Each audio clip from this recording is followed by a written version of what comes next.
The rattling of the train echoed through the endless plains of the English countryside, carrying us, dozens of captured soldiers from the Pacific conflict, far from home and all we had known. Just months ago, I was fighting fiercely under the imperial flag, convinced that surrender was the ultimate disgrace. Now, staring out through the narrow barred windows, I was struck by the endless fields of golden wheat, quaint stone cottages with smoke curling from their chimneys, and skies so vast they seemed to swallow the horizon whole. This England was nothing like the islands I'd left behind. We had been told that capturing soldiers like us meant facing hatred, cruelty, and disdain. Stories whispered in the camps before our capture spoke of merciless treatment, starvation, and humiliation at the hands of our captors. The attack on Pearl Harbor was still fresh in everyone's minds. A brutal, unforgivable strike. Surely, these islanders would show no mercy. I braced myself for angry mobs at every station, guards who would mock and beat us without hesitation. But as the train slowed near small villages, places like Ashford and Rye, I saw something unexpected. Groups of villagers stood by the tracks, children clinging to their mothers, waving timidly. No curses, no spitting, just curious eyes, cautious but not hateful. It unsettled me more than any insult could. It was not the hatred we had been warned about. When we finally arrived at the camp, surrounded by wire fences and watchtowers, I expected shouts and blows. Instead, the guards barked orders sharply but without malice. We were given food, simple meals of bread, potatoes, and sometimes meat, more than I'd imagined possible. The barracks were bare but clean, and each of us was given a blanket. I couldn't shake the feeling that something was off. Why would our enemy care if we slept well? That first night, I lay awake, listening to unfamiliar sounds. The distant hum of tractors, the chirping of crickets, and the soft rustle of the wind through the trees. Some men whispered that this kindness was a trap, a lull before torment. Others believed the Americans were simply using us for labor, only to discard us when we were no longer useful. A few joked bitterly that this softness was weakness, a failure of their character. But beneath the words, an uneasy question gnawed at us all. Could this be true kindness? The days passed with routine. Roll calls at dawn, slow walks around the camp, and broken English lessons that left most of us confused. Yet even here, small acts of humanity punctuated the harshness. A guard once slipped a cigarette to a man who had none, an impossible gesture in the world we'd known. Letters home were allowed, carried through the Red Cross. It was as if, though we wore enemy uniforms, we were still human. Then came the news that changed everything. Soon we'd be sent out to work, not in factories or prisons, but on local farms. The announcement was met with a mix of dread and disbelief. Farmers?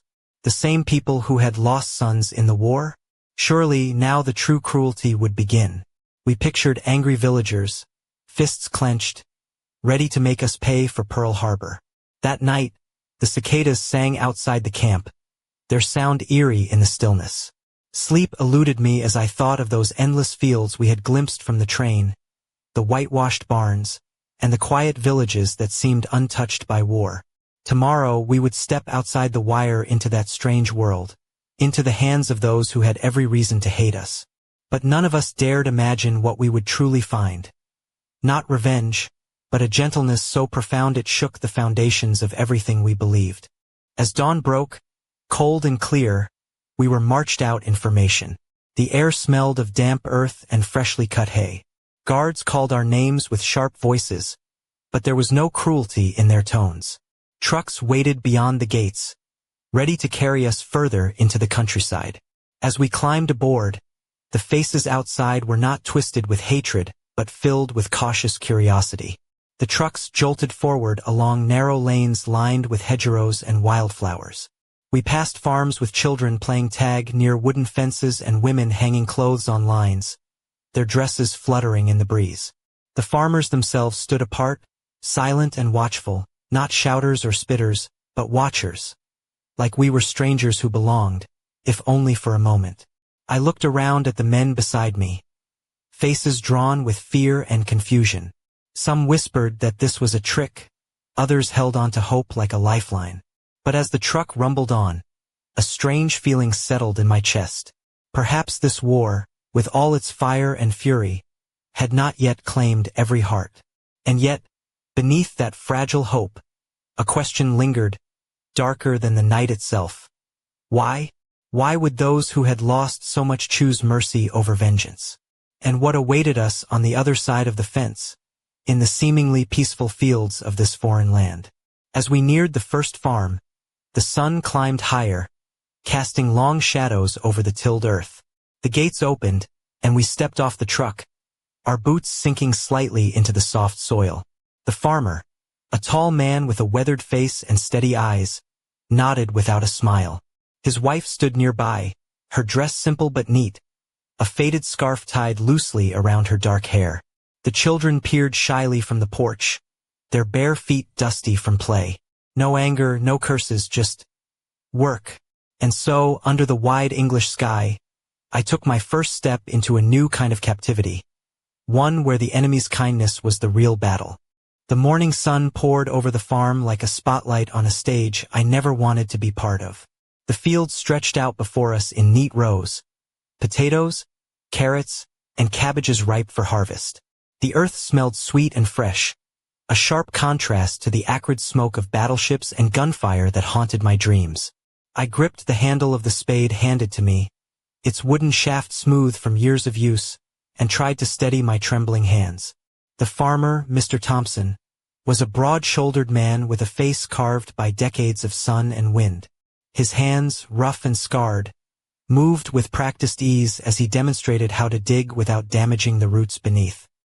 His eyes met mine briefly, steady and unreadable, before he turned to the next man without a word.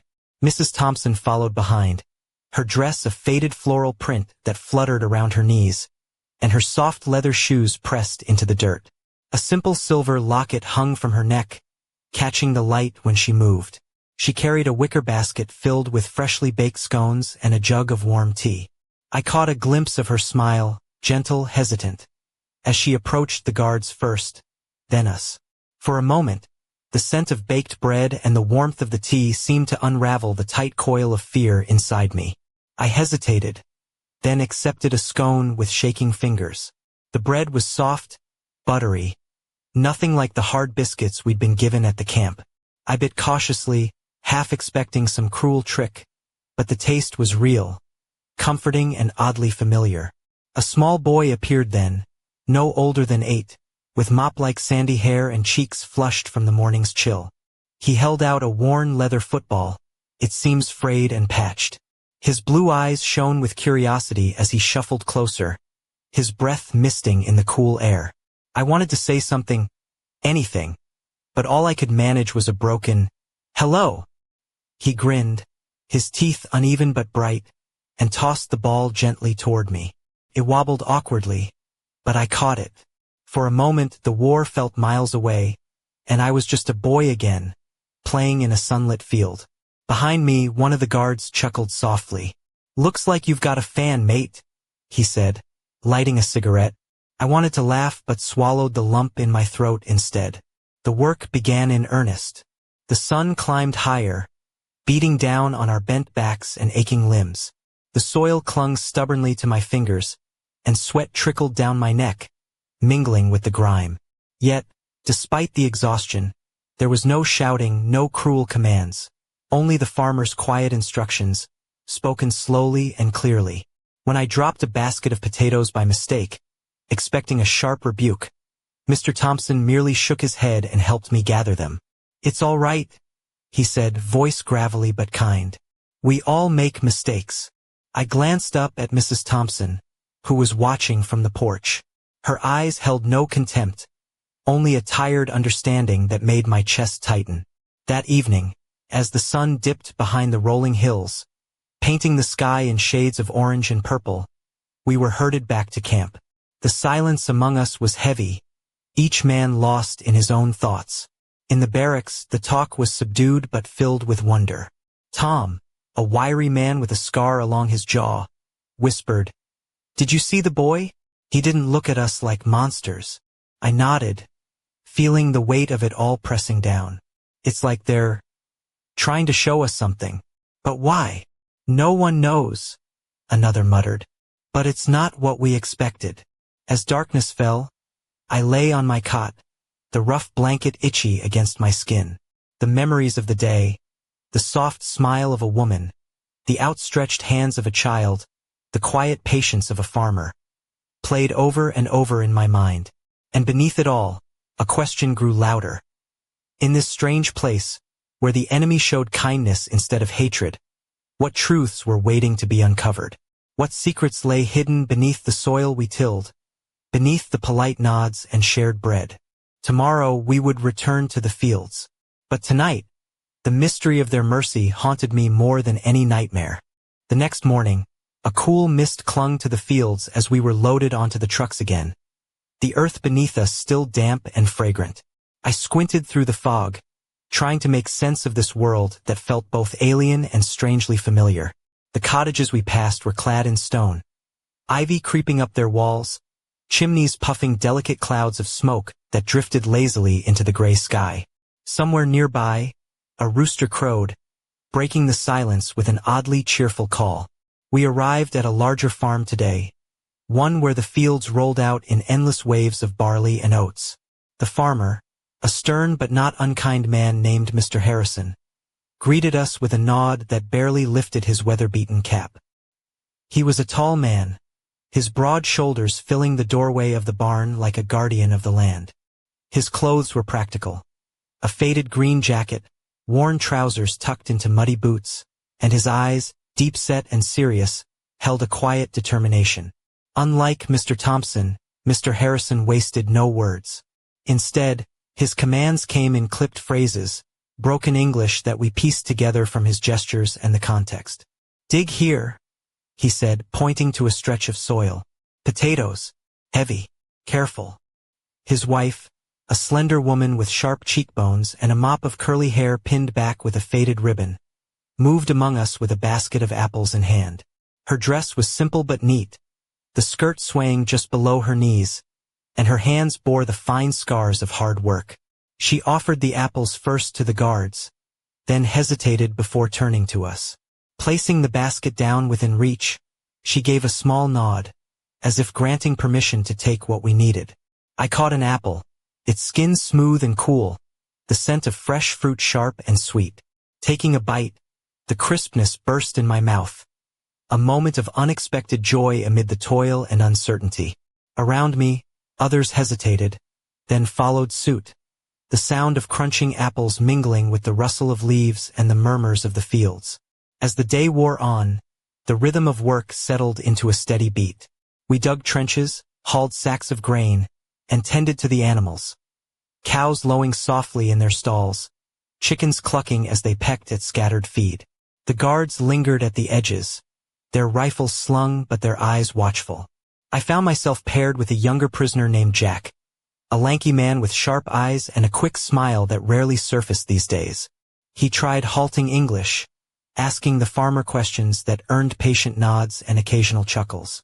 When Jack stumbled over barley, Mr. Harrison crouched, picked a stalk, and repeated the word slowly. "Barley. Barley." Jack repeated it until the farmer smiled, a rare crack in his stern facade. At one point, a sack of grain slipped from my grasp, spilling golden kernels across the dirt. I braced for anger, but Mr. Harrison only sighed and retrieved another sack from the barn.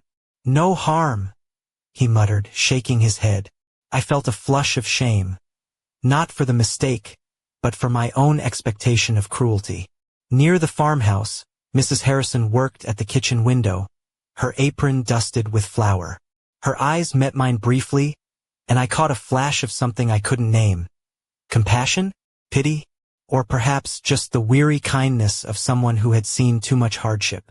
Later, as we rested under the shade of an old oak, I noticed a small dog weaving through the legs of the prisoners.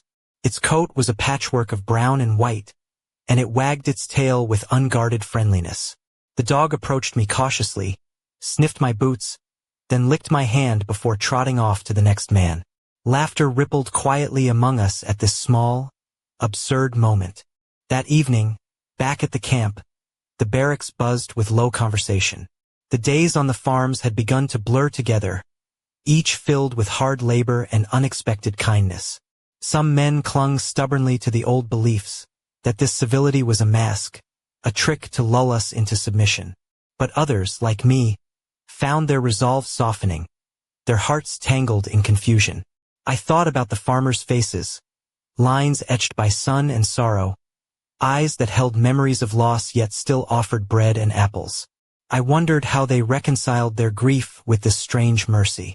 Was it pity, forgiveness, or something deeper, a quiet strength that refused to be consumed by hatred?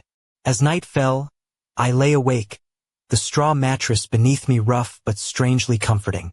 Outside, the wind whispered through the trees, carrying with it the scent of earth and growing things. Somewhere beyond the wire, life went on. Children played, animals stirred, and the world turned, indifferent to the battles fought within its bounds. And yet, beneath the surface of this ordinary life, I sensed a secret waiting to be uncovered. A hidden thread that connected us all, prisoner and farmer alike. What was it that made this kindness possible? And could it survive the coming storms?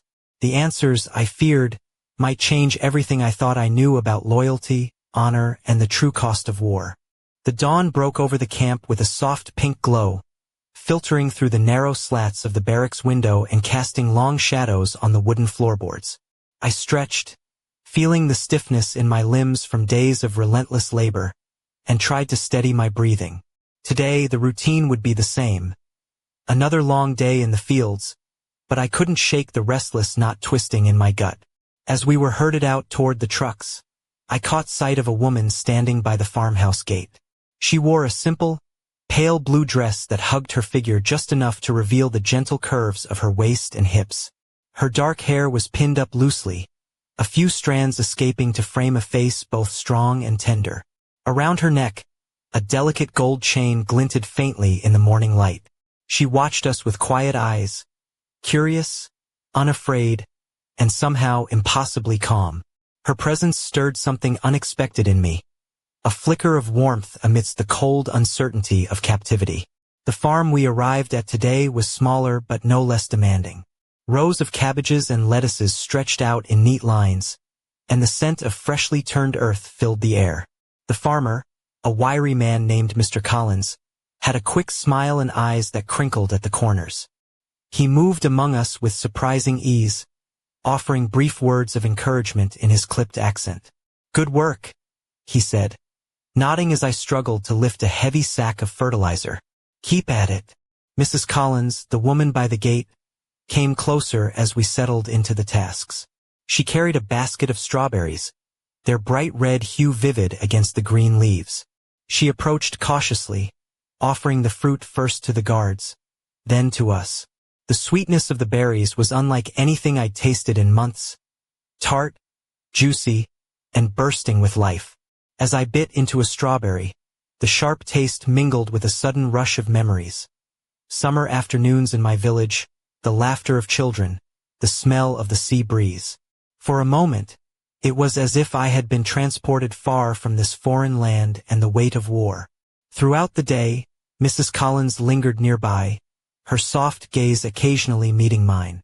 There was a subtle grace in her movements, the way her skirt swayed just above her calves, the gentle arch of her neck as she tucked a stray curl behind her ear.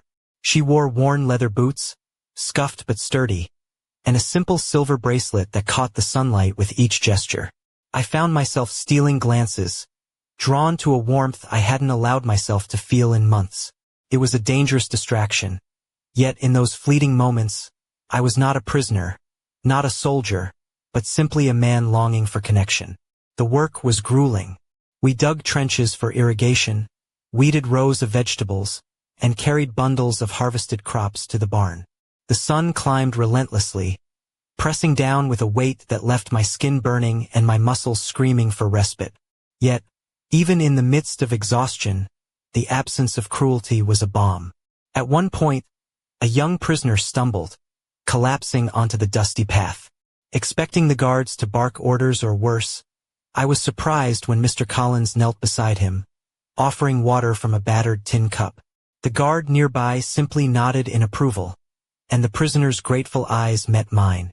That evening, as the sun sank low and shadows stretched long, the prisoners gathered quietly in the barracks. The air buzzed with whispered conversations, some skeptical, others tentative, but all tinged with the same growing disbelief. "Why do they treat us like men?" Tom asked, his voice barely above a whisper. "After all we've done." I thought about Mrs. Collins, her gentle smile, the way her fingers brushed a stray curl from her face. "Maybe," I said slowly, "they see something in us we've forgotten, something beyond this war." The night deepened, wrapping the camp in a cloak of silence broken only by the soft rustle of wind and distant hoot of an owl. Lying on my cot, I felt a restless stirring, a mixture of hope and fear. What was this strange kindness, this fragile thread weaving through the fields and farmhouses? Could it survive the storms to come? Or was it a fleeting illusion, destined to shatter beneath the weight of history? As sleep finally claimed me, a shadow flickered at the edge of my dreams. A figure watching from the darkness, eyes gleaming with secrets yet to be revealed. The morning air was crisp and carried the faint scent of rain as the trucks rumbled toward the next farm. I sat by the window, watching the patchwork of hedgerows and fields blur past, my mind tangled in the memory of the woman in the blue dress and the quiet kindness that seemed to ripple through this strange place. The war felt miles away, yet the weight of it pressed on my chest like a stone. We arrived at a sprawling estate nestled among rolling hills, the grand farmhouse standing proudly with its whitewashed walls and dark timber beams. Ivy crawled up the sides, and flower beds burst with color. Roses, lavender, and wild daisies swaying gently in the breeze. The air was alive with the buzzing of bees and the distant toll of church bells. The farmer who greeted us was a tall man named Mr. Bennett, his broad shoulders draped in a woolen coat that looked far too heavy for the mild autumn day. His face was weathered but kind, eyes a piercing blue that seemed to look straight through to the soul. Beside him stood his daughter, Emily, a striking young woman whose auburn hair cascaded in loose waves over a simple cotton blouse and a skirt that hugged her hips before flaring just below the knees. Her lace-up boots were worn but polished, and a silver pendant rested delicately against her collarbone. Emily's gaze met mine briefly, and I caught a flicker of something. Curiosity? Compassion? A secret smile played at the corners of her lips as she nodded in greeting before turning to help her father. The work today was different. Instead of endless rows of crops, we were tasked with repairing old stone walls that bordered the property. The stones were heavy and uneven, the mortar crumbling with age. As we lifted and stacked, the rhythm of the work forced my mind to settle, the aches in my muscles grounding me in the present. Emily moved gracefully among us, offering tea and biscuits in a battered tin cup and plate. Her touch was gentle as she placed the cup in my hands, her fingers brushing mine for a fleeting moment that sent a jolt through me. The warmth of the tea seeped into my cold fingers, and for a heartbeat, the world narrowed to that simple connection. Later, as the sun dipped low, casting golden light across the fields, Emily lingered near the barn. Her blouse was now dusted with dirt, sleeves rolled up to reveal slender arms flushed from work. She laughed softly at a joke one of the guards made, her eyes sparkling with life. I found myself drawn to her, the distance between prisoner and farmer shrinking with each shared glance and wordless understanding. Yet beneath the surface, a tension simmered, a silent question neither of us dared voice. As dusk settled, the trucks returned to ferry us back to the camp. Inside the dim barracks, whispers swirled like smoke. "Did you see her?" someone murmured. "Like a wild fox in the fading light." Tom grinned, the scar along his jaw catching the lantern's glow. "She's trouble, that one." I remained quiet, my thoughts tangled in the memory of her touch, the softness of her eyes. That night, sleep was elusive. Images of Emily's smile mingled with the harsh realities of captivity. What did it mean to feel warmth in a place defined by cold stone and iron bars? Was this fleeting connection a spark of hope, or a dangerous illusion? As the camp settled into silence, a distant howl broke through the night, sharp and haunting. I sat up, heart pounding, and stared into the darkness, sensing that beneath the surface of this fragile piece, shadows were gathering, secrets waiting to unravel, and choices that would test the limits of our humanity. Tomorrow, the fields would call again. But tonight, the line between captive and captor blurred beneath the fading stars, and I wondered which of us held the true power. The dawn was pale and misty as we were roused from our bunks, the chill in the air biting through the threadbare blankets. Today's journey took us deeper into the countryside, past winding lanes bordered by ancient oaks and hedgerows thick with blackberries. The landscape felt timeless, untouched by the war that had torn the world apart. When we arrived at the farm, it was smaller, more modest than the estates we'd seen before. Just a humble cottage with smoke curling lazily from the chimney, surrounded by neat vegetable patches and a small orchard. The farmer, a middle-aged man named Mr. Green, had a quiet dignity about him. His hands were calloused but gentle, his voice soft and measured as he welcomed us with a nod. His wife, a tall woman with fiery red hair pulled back into a loose bun, wore a faded green dress that swept just above her ankles. Her eyes were sharp but kind, framed by laugh lines that hinted at a life filled with both hardship and joy. On her feet were sturdy boots, scuffed from years of work, and a simple silver ring glinted on her left hand. The work was different here, less about heavy labor and more about tending the orchard. We pruned branches, gathered fallen apples, and carefully loaded baskets with the fruit. The scent of ripe apples filled the air, sweet and tart, mingling with the earthy smell of damp soil. As I worked beside Mr. Green, he spoke quietly, his English slow but clear. "War bad," he said simply, gesturing between us, "but life must go on." I nodded, the words resonating deeply. There was a shared understanding in that moment, a bridge spanning the gulf of language and circumstance. Mrs. Green moved among us with a basket of fresh-baked pies, their golden crusts steaming in the cool air. She offered slices first to the guards, then to us, her smile warm but reserved. I accepted a piece with trembling hands, the flaky pastry melting in my mouth, the sweetness a balm against the bitterness inside me. Throughout the afternoon, the orchard became a place of quiet reflection. The prisoners and farmers alike worked side by side, the boundaries between enemy and neighbor blurring with each shared task. A curious robin perched nearby, its bright red breast a splash of color against the gray sky. As the sun dipped low, casting long shadows across the grass, Mrs. Green approached me.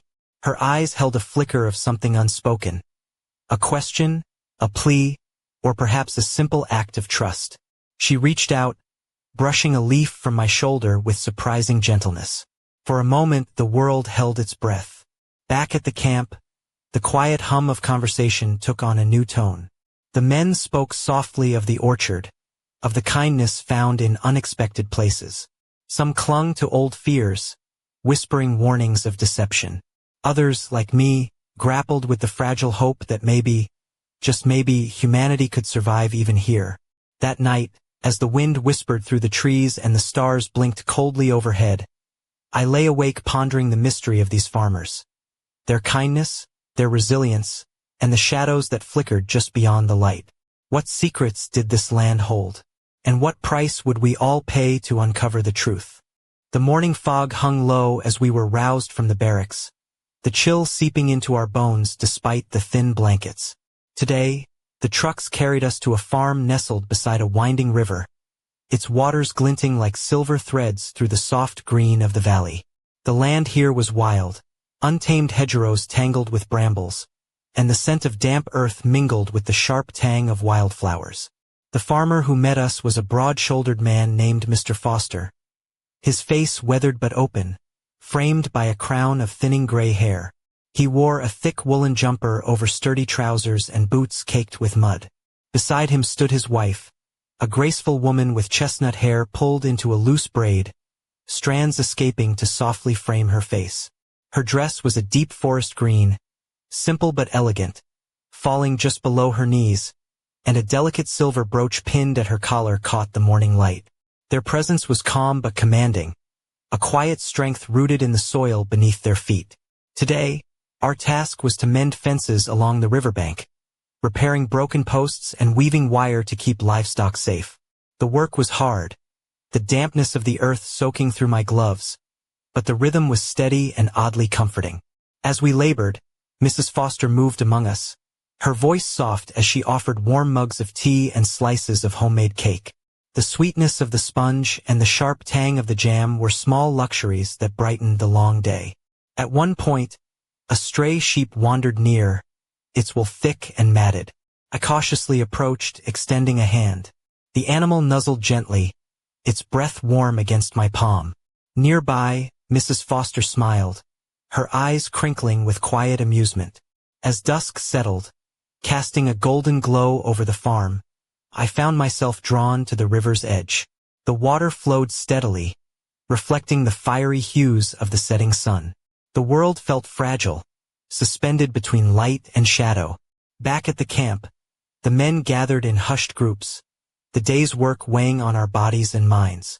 Conversations turned to the Fosters, a family whose kindness seemed as natural as the land they tended. Yet beneath the surface, an unspoken question lingered. How long could this fragile peace endure?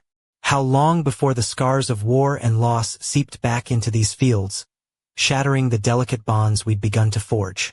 That night, as the wind carried the distant howl of a fox and the stars blinked coldly overhead, a shadow moved beyond the fence line, a figure watching, waiting. The mystery deepened, and with it, the sense that the next dawn would bring revelations that could change everything. The chill of early morning bit sharply as we filed out of the barracks, the sky a dull canvas of gray clouds ready to spill rain at any moment. Today's destination was a farm nestled near a sleepy village called Millbrook, where cobblestone streets wound between quaint cottages and the scent of freshly baked bread drifted from the bakery's open windows. The air hummed with the quiet bustle of everyday life, so far removed from the chaos of war. Our escort led us down a narrow lane lined with ancient oaks, their gnarled branches reaching out like twisted fingers. The farmstead came into view, a modest cluster of buildings, the main farmhouse adorned with climbing roses, their pink petals soft against the weathered white walls. The farmer, Mr. Langley, was a lean man with sharp features and a shock of silver hair that gleamed even under the dull sky. His eyes were clear and steady, hinting at a mind that missed little.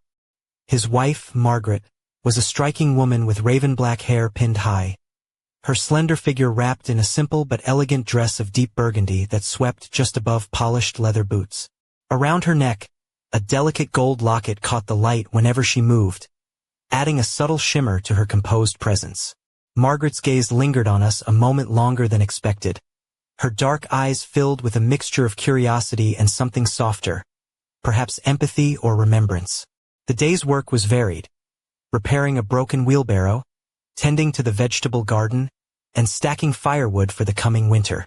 The rhythm was unrelenting, but the absence of harsh words or punishment lent the labor a strange dignity.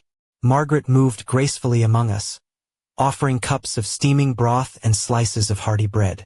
Her fingers brushed mine as she handed me a cup, the touch electric in its gentleness. The warmth seeped into my cold hands, and for a moment, the bitterness of captivity faded. Later, as the afternoon sun struggled through the clouds, Margaret led a small group of prisoners toward the garden. She knelt beside a patch of herbs, her fingers deftly pruning the leaves. "Rosemary," she said softly, gesturing to the fragrant plant. "Memory.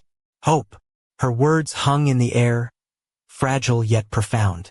As twilight approached, the village church bells tolled softly, their melancholic chimes echoing across the fields.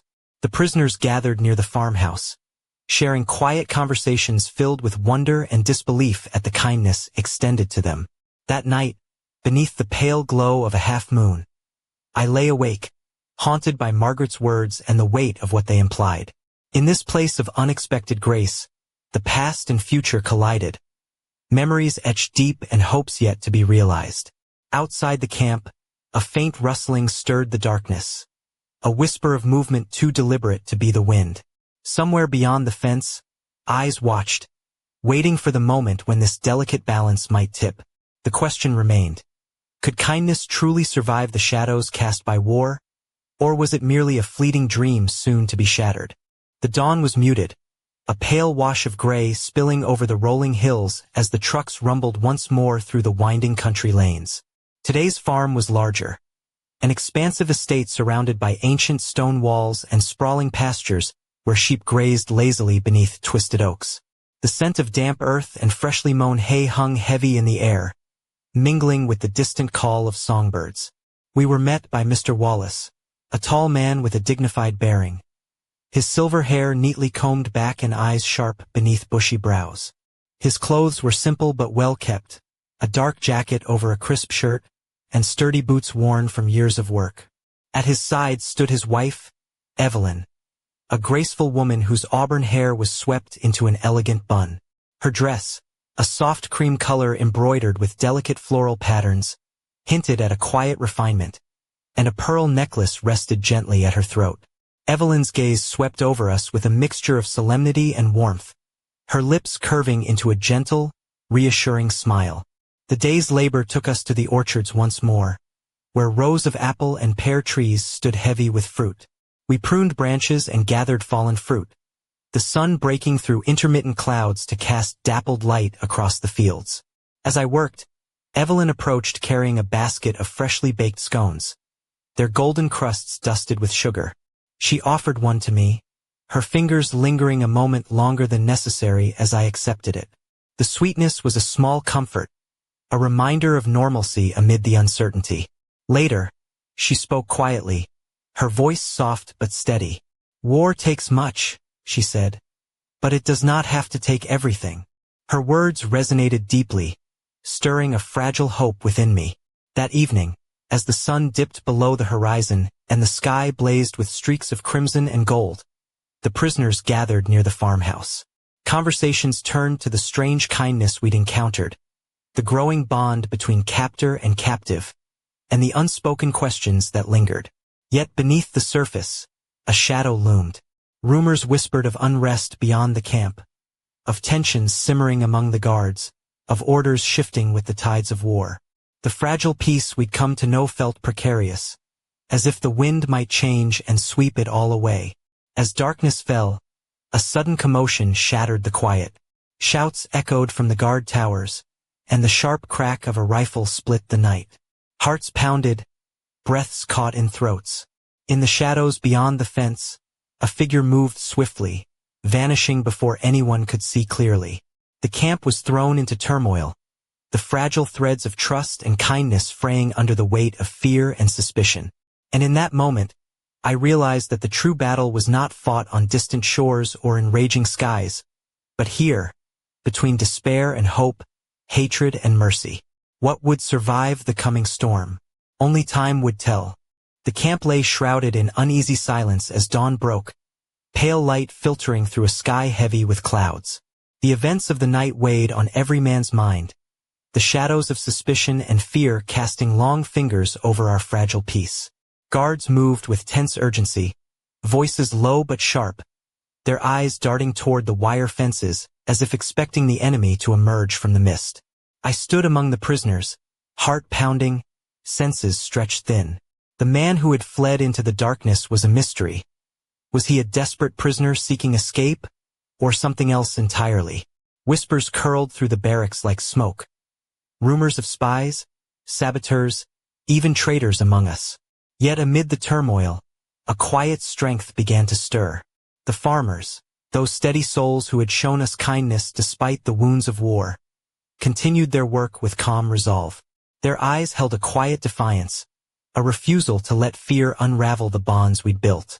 Mrs. Collins arrived at the camp that morning, her dress a soft lavender that fluttered lightly in the breeze, a simple pendant gleaming at her throat.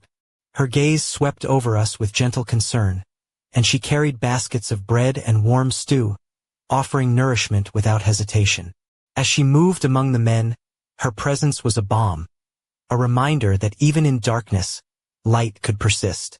Later, Mr. Thompson approached the fence, his weathered face etched with lines of worry and determination. He spoke softly, but his words carried weight. "We will not let this fear break us," he said. "Kindness is not weakness, it is strength." His voice echoed in the stillness, a beacon against the rising storm. That evening, as the sun dipped low and the sky blazed with fiery hues, the prisoners gathered quietly beneath the fading light. Conversations turned to the future, uncertain, fraught, but tinged with a fragile hope. And as I looked around at the faces worn, weary, yet touched by moments of grace, I understood that the true battle was not over. It was only beginning. Beyond the wire, a shadow lingered, watching, waiting. The mystery of that night remained unsolved, a silent question hanging in the air. What secrets would the coming days reveal? And would the fragile humanity we'd found survive the trials ahead? Only time would tell.